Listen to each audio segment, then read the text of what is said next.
what you find with all of these sort of achievements is that nobody's going to tell you you're going to do it. You have to actually go out and do it yourself. So when you've put in all that hard work, when you've gone through the stresses and strains that are professional sport, be that injury, illness, getting into places at times where you think, why am I bothering doing this? To then all of a sudden have the holy grail, if you like, of achievements within your sport. It's nearly impossible to put it into words, but it is one of the greatest feelings that I've ever had. And to share that with the 82,000 people in that London stadium and with 2 other people I knew was exceptionally special. And I knew at that point, never again in my career would I experience anything close to London. It was the greatest thing and the greatest moment. And I've tried within Unexpected, the book, to actually get across how you feel. And again, the similar emotions as I'm describing now.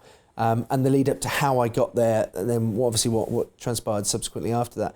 But it's one of the greatest things I've ever done. I think that the birth of my son is obviously far more important and to me the greatest thing ever. But yeah, winning the greatest thing as I see it in my sport was and will always be one of the greatest moments in my life. Is it a bit difficult to go from something where you just said the greatest moment you'll ever have?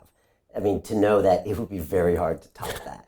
I mean, does that make it hard to live? Or for you, it seems like you're like, I did that and now I can move on? Well, what was quite interesting with me, again, I think because nobody expected me in London to win, it became as a bit of a shock to people. And people saying, oh, wow, this guy's managed to win. And then it turned to, as it very typically does in the UK, from, oh, wow, that was great. They were like, oh, yeah, but it's a one-off. It'll never happen again. I mean, he fluked it. I mean, shouldn't have won, blah, blah, blah. And it goes on like that. And it always happens in this country. The UK is key for it. You've probably seen it a million times in the press.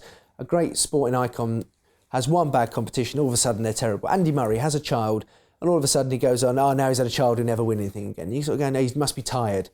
You go, hang on, like, give the guy a chance. He goes on, wins Wimbledon again, currently world number 1.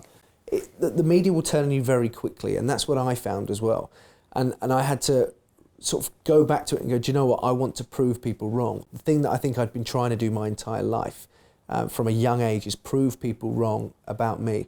I think I came from that sort of area where I always wanted everybody to like me, which I know now is impossible, but as a kid I never understood why people didn't like me, and I'd try and change their view of me. And in the early part of my career, everybody believed that I was going to be the guy who would never win anything. I'd probably fail at some point and I'd go off into oblivion and nobody'd ever remember me. But I was determined to go out there and become not just good at what I did, but one of the best ever. And that was what motivated me. So winning in London actually was a massive kickstart for me to go, do you know what, I've won 1, let's win 2. And then if I can do it, maybe let's try and win 3.